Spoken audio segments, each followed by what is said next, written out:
Assalomu alaykum. 5-sinf mashq daftari va darsliklarni yechishda davom etamiz. Hop, darsligimizning birinchi qismini oxiriga kelib qoldik. 172-betga o'ylab ko'ring. Hop, sohibda o'zbek va ingliz tilidagi kitoblar bor. Ingliz tilidagi kitoblar sonini o'zbek tilidagi kitoblar soniga nisbati 2 ga 5 nisbatda. Demak, mana ingliz tilidagi kitoblar 2 ta bo'lay, o'zbek tilidagi 5 ta bo'lay. O'zbek tilidagi kitoblar ingliz tilidagi kitoblarga qaraganda 15 ta ko'p ekan. Mana shu farqi o'zbek tilidagi ko'p va shu qanchaga ko'p? 15 taga ko'p. 3 ta bo'lak ko'p, 3 ta bo'lak ko'p degani 15 taga ko'p ekan. Hop, sohibda jami nechta kitob bor? Hop, jami kitoblar, ya'ni inglizchani ham, o'zbekcha kitoblarni ham jamisini topishimiz kerak. Uning uchun har bitta bo'lagi nechta kitobga tengligini bilib olishimiz kerak. Uning uchun farqi 3 ta bo'lak ko'p 15 taga teng deganini, demak, nima qilib olardik?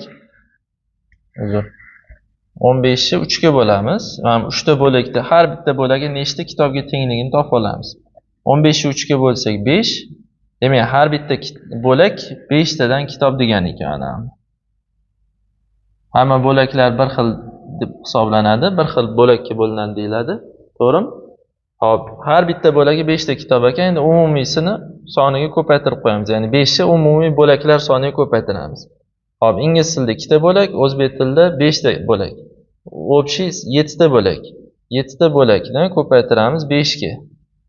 Demak, umumiy 35 ta kitobi bor ekan.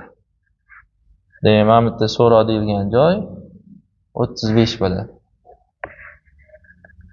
Shu bilan bu darslik kitobimiz tugaydi va 201-204 mashq daftariga o'tamiz.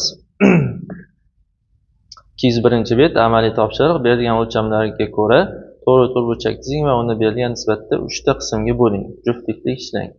Birinchi misolimiz. A to'g'ri o'lchamli qog'ozga bo'yi 10 va eni 20 sm bo'lgan to'g'ri to'rtburchak chizing. Mana chizildi. Sizlar ham A to'g'ri qog'ozga chizib olasizlar. Lineykada o'lchab chiroyli qilib.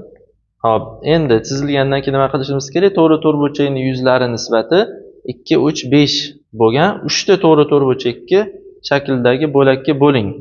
Shuni 3 ga bo'lishimiz kerak ekan. 3 ta bo'lagimizni, demak, yuzasini nisbati 2, yuzalari nisbati 2 ga 3 ga 5 nisbatda bo'lishi kerak ekan. Hop, yuzalari nisbati degani, masalan, to'rtburchakni tomonlari mana 20 sm uzun tomonini mana shu nisbatda bo'laman, 2 ga 3 ga 5 ga nisbatda bo'laman. Shunda yuzalarni ham shunchaga bo'lgan bo'laman. Hop, mana shu tomonni olaylik, uzunroq tomonni. O'lchashlar osonroq, 20 sm. Hop, bu 2 ga 3 ga 5 ga nisbatda bo'lish, общий nechta bo'lakka bo'lishimiz kerak? 2 ta bo'lak, 3 ta bo'lak, demak 5 ta bo'lak. Hop, birinchi to'rtburchagimizda 2 ta bo'lak bor ekan. Bo'lish kerak ekan. Ikkinchi to'rtburchagimizda 3 ta bo'lak bo'lish kerak ekan. Yuzasi ana nisbatida endi. Uchinchisida 5 ta bo'lak bo'lish kerak ekan. Hop, umumiy hisobda nechta bo'lak bo'lyapti bu yerda? 10 ta bo'lak bo'lyapti. Mana shu 20 sm tomonimizni 10 ga bo'lib olaman. Mana 20 ni 10 ga bo'laman. Bu degani 2 degani 2 sm. Har bitta bo'lagimiz 2 sm dan ekan. 2 sm. Hop, birinchi to'rtburchak bo'lagi 2 ta 2 sm, ya'ni 2 ta 2 sm degani 2 ta bo'lak. 4 sm deganda, mana 4 sm. Bu 3 ta bo'lsa, 3 ta 2 ta 3 kere 2, 3 ta 2 santimetrli 6 cm degani. Hop, 5 tasi 10 cm degani. Demak, mana boshidan masalan o'ng tarafdan boshlab 4 cm hisoblayman. 4 cm hisoblayman deb mana bunday chizuv qilaman. Bu birinchi to'g'ri burchakli anaqa shakl, birinchi qismi mana 2 nisbatli, yuzasi 2 nisbatli to'g'ri burchak. Mana bu 2 cm, 4 cm hisoblab chizib oldim. 4 cm. Keyingisi 6 cm. Mana bu chizuvdan boshlab 6 cm, ko'k chizgan chizig'imdan boshlab 6 cm hisoblayman, boshidan emas. Bu yerdan boshlab 6 cm hisoblab chizib olaman. Mana bu 6 cm. Bu ikkinchi to'rtburchak bo'ldi. Birinchi to'rtburchak, ikkinchi to'rtburchak. Hop, qolgan qismi shundan 10 cm qoladi. Bu uchinchi to'rtburchak bo'ldi. Mana demak, to'rt burchakni bitta tomonini shu nisbatda bo'lib olsam, shu yuzalari ham shuncha nisbatda bo'linadi. Mana shu demak, mana bu 2 ga 3 ga 5 nisbatda-da. Yani teskarisi yozdim. 2 ga 3 ga 5. Bunaqasi bo'ldim men. Endi chap tarafdan boshlab bo'lsa ham bo'ladi. 4 sm o'ngdan emas, chapdan hisoblab bo'lib, keyin 6 sm hisoblab bo'lib, keyin qolgani 10 sm qoladi mana. Xo'p, shu shaklda, shu nisbatli shakllarga bo'ling debdi. Mana bo'ldik. Endi har bir bo'lakni yuzini toping. Xo'p, har bir bo'lakni yuzini toping. Mana birinchi bo'lak, ikkinchi bo'lak, uchinchi bo'lak yuzi. Yuzini topish uchun to'rt burchak shakldagi, demak, shaklimizning yuzasini topish uchun eni bilan bo'yini ko'paytirishimiz kerak. Xo'p, birinchi shaklimizni eni 4 sm, bo'yi 10 sm. Xo'p, yuzasini topish uchun 4 kere 10 40 sm nima bo'ladi? Kvadrat bo'ladi. Esdan chiqarmaymiz, yuzi topayotganda santimetr kvadrat. Bu S1 deb qo'yaman, birinchi shaklli yuzi. Mana S2. Ikkinchi shaklchi. Ikkinchi shaklli ham bo'yi 10 sm, mana 10 sm hammada bir xil.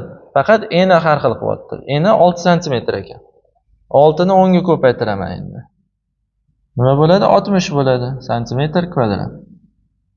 Keyingisi 10 sm, bo'yi ham 10 sm, 10 kere 10 bo'ladi.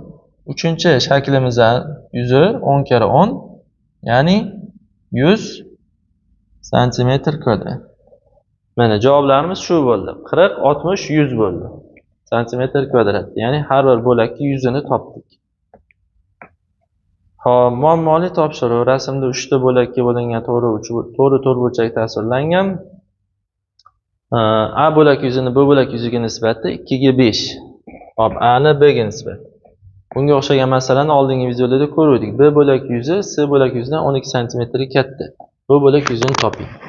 Xo'p, o'zi bu yerda mana to'rt burchak, mana diagonal bo'yicha 2 ga bo'lingan. B bilan bu yoq taraf bilan bu yoq taraf yuzi bir xil o'zi. B ni yuzi bilan, demak bu yoq past tarafi yana 2 ga bo'lib qo'yib, C bilan A. Mana C bilan A tarafi, A shaklimizning yuzalarini qo'shsak, bu B ni yuzasiga teng bo'ladi. To'g'rimi? Demak, nisbatlarini ham qo'shsak, B ga teng bo'lishi kerak. Hop, B ni nisbati mana A ni B ga nisbati 2 ga 5. A ni B ga nisbati 2 ga 5 ekan. Ya'ni bizda A C B bo'lsa, hop, A niki berilgan 2, B niki berilgan 5, C niki yo'q. A ni C ga qo'shsak B bo'lishi kerak. B ga teng bo'lishi kerak. Demak, B'imiz 5 nisbat, A da 2 nisbat. Demak, 2 ga nechini qo'shsak 5 bo'ladi? 2 ga 3 qo'shsak 5 bo'ladi. Demak, C tomon C shaklimizning yuzi 3 nisbatda bo'ladi. Nisbatlarni topib oldik. 2 ga 3 ga 5. Endi B bo'lak yuzi C bo'lak yuzidan 12 sm ga katta. B bo'lagimiz mana ko'rib turibmiz. 5 ta bo'lak. 1 2 3 4 5. C bo'lagimiz 3 nisbat, ya'ni 3 ta bo'lakda, 1 2 3.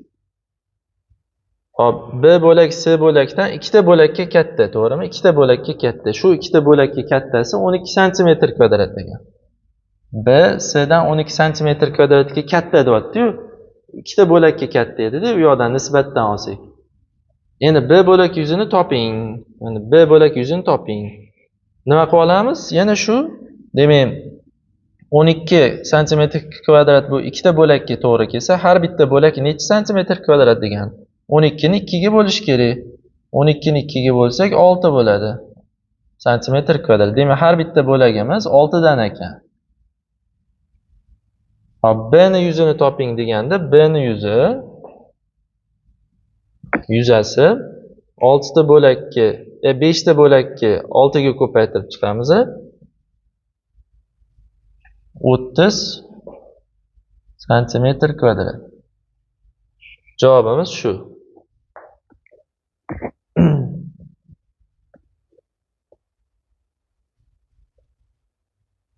Hop, keyingisi matematika kundaligi. 5A sinfdagi o'g'il bolalar sonining qizlarga nisbati 5B sinfdagi bolalar nisbati bilan bir xil bo'lib, ushbu nisbat 4 ga 3 ga teng.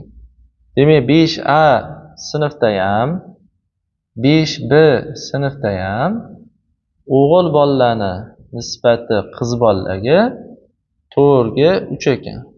To'g'rimi? Bunga ham bir xil ekan nisbat. 5A da ham 5B da ham o'g'il bolalarning qizlarga nisbati 4 ga 3 nisbatda ekan. Endi savol, 5A va 5B sinfdagi o'g'il bolalar va qizlar soni turlicha bo'lishi mumkinmi? Ularda nechta 5A da va 5B da nechta qiz, nechta bola borligini bilmaymiz. Lekin 4 ga 3 nisbatda bir xil. Nisbati bir xil. Lekin asl soni shu sinflardagi qizlar va bolalar soni har xil bo'lishi mumkinmi deyapti. Nisbat bir xil bo'lib turib, asl o'g'il bolalar bilan qizlarning soni har xil bo'lishi mumkinmi deyapti. Bo'lishi mumkin. 4 ga 3 nisbat degani, uni bo'yiga ko'paytirsak bo'ladi ikkalovini. Masalan, bu qisqarma shaklga kelganda, masalan, aslida o'g'il bolalarning soni 16 da, qizlarning soni 12 ta bo'lishi mumkin sinfda. To'g'rimi? 16 bilan 12 ikkalovi 4 ga bo'linadi. 16 ni 4 ga bo'lib 4 olishgan, 12 ni 3 ga bo'lib, 12 ni ham 4 ga bo'lib 3 olishgan. Ya'ni qisqarma shaklga keltirishgan. Aslida 16 bilan 16 ga 12 ta bo'lishi mumkin. Yoki 5 ga ko'paytirsak, 4 ni 5 ga ko'paytirsam 20, 3 ni 5 ga ko'paytirsam 15. Mana 20 ga 15 ham bo'lishi mumkin. Ketaveradi cheksiz. Mana asosiy 4 ga 3 nisbat berilyapti-ku, bu qisqarma shakli. Buni 2 ga ko'paytirib, mana 3 ga ko'paytirib, 4 ga, 5 ga, 6 ga, 7 ga ko'paytirib ketaversam bo'laveradi. Cheksiz variantli chiqaveradi. Demak, 5A sinfda 16 ta o'g'il bolaga 12 ta qiz bola bo'lishi mumkin. 5B sinfda 20 ta o'g'il bolaga 15 ta qiz bo'lishi mumkin. Sinfdagi bolalar bilan qizlarning soni har xil, lekin bolalarning qizlarga nisbati bir xil. Nisbati 4 ga 3. Chunki 20 bilan 15 ni ham ikkalovini 5 ga bo'lib olsak, 20 ni 5 ga bo'lsak 4, 15 ni 5 ga bo'lsak 3 bo'ladi. Yoki mana 6 ga ko'paytiraylik, 24 ni 6 ga ko'paytirsam 24 bo'ladi. Hop, 3 ni 6 ga ko'paytirsam 18. Demak, masalan, boshqa sinfda 5 masalan V bo'lsa, S bo'lsa yo D sinfda 24 ta o'g'il bolaga 18 ta qiz bo'lishi ham mumkin masalan. Chunki bularning ham nisbati 4 ga 3, bu ham ana nisbati bir xil bo'laveradi. 24 ni 6 ga bo'lsak 4, 18 ni 6 ga bo'lsak 3. Shunaqa qilib nisbat bir xil bo'lib, asl son har xil bo'lishi mumkin ekan. Tushunarli? 4 barobar ko'p, 5 barobar 6 ketaveradi, 10 barobar sinfda unaqa ko'p bola bo'lmaydi, endi aytamiz. Demak, 5A va 5B sinfdagi o'g'il bolalar va qizlar soni turlicha bo'lishi mumkinmi? Bo'lishi mumkin. Demak, javobimiz ha, bo'lishi mumkin. Masalan, 5A da mana bunaqa bolalar bilan o qizlar, 5B da bunaqa. 5B da ko'proqda endi bu o'quvchilar 35 ta. 20 ta o'g'il bolaga 15 ta qiz bola, 5A da kamroq. Lekin baribir ikkalovini ham nisbati qisqarma shakliga keltirsa 4 ga 3 nisbatda bo'lib qolaveradi. Shuning uchun to'g'ri bo'ladi. Asl soni har xil, lekin nisbati 4 ga 3. Demak, javobimiz ha bo'ldi. Nisbat bir xil bo'lib, asl soni har xil bo'lishi mumkin. Xo'p, bu bobimiz bo'yicha takrorlashi keyingi videolarda ko'ramiz. Xayr, salomat bo'ling.